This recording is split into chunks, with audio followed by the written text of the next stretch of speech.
4 மாதங்களும் musical chair மாதிரி தான் அந்த பாரதிய ஜனதாவோட கட்சியோட தலைவர்கள் வந்துட்டு இருக்காங்க அப்படின்னு ஒரு விமர்சனத்தை வச்சிருக்காரு. எப்படி பாக்குறீங்க?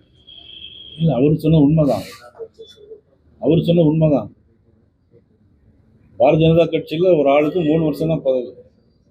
அவர் சொன்ன உண்மை. நான் திருப்பி சொல்றேன், ஒரு ஆளுக்கு 3 வருஷம் தான் பதவி. எனக்கு 6 மாசம் முடிஞ்சிருச்சு, இன்னும் 2.5 வருஷம் இருக்கு. அவர் உங்களுக்கு 4 மாசம் தான், தேர்தலுக்கு பிறகு அது அவர் கட்சியில சொல்லலாமே தவிர அடுத்து வந்து திராவிட கட்சியில் ஒரு தடவை பேசுறாரு, அவர் கட்சியில் அவரோட தலைவரா இருக்க முடியுமான்னு ஒண்ணு தெரிஞ்சுக்கணும். பாரதிய ஜனதா கட்சி குடும்ப கட்சி கிடையாது. சேகர் பாபு குடும்ப கட்சியில் இருக்காரு. அவர் கருத்துக்களை சொல்லலாமே தவிர அவரு துணை முதலமைச்சரோ முதலமைச்சர் ஆக முடியாது.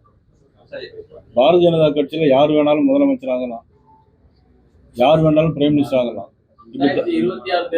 இப்ப இதே மாதிரி தைரியமா மதிப்புக்குரிய சேகர் பாபு அவர்கள் திமுகவில் யார் வேண்டாலும் முதலமைச்சராக சொல்ல முடியுமா? நான் தைரியமா சொல்றேன்.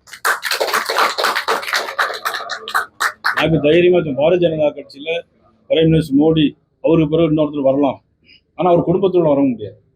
இதே கருத்தை மதிப்புக்குரிய சேகர் பாபு என்னுடைய நண்பர் தான். நேற்று கூட போன் போட்டோம், கிடைக்கல. உண்மையதான் சொல்றேன். இதே மாதிரி அவர் ஒரு கருத்தை சொல்ல முடியுமா தைரியமா? நாளை பிரஸ் மீட்டை கூப்பிட்டு எங்கள் திமுகவில் யார் வேண்டுமானாலும் முதலமைச்சர் ஆகலாம், இந்த கருத்தை அவர் சொல்ல முடியுமா? அவரு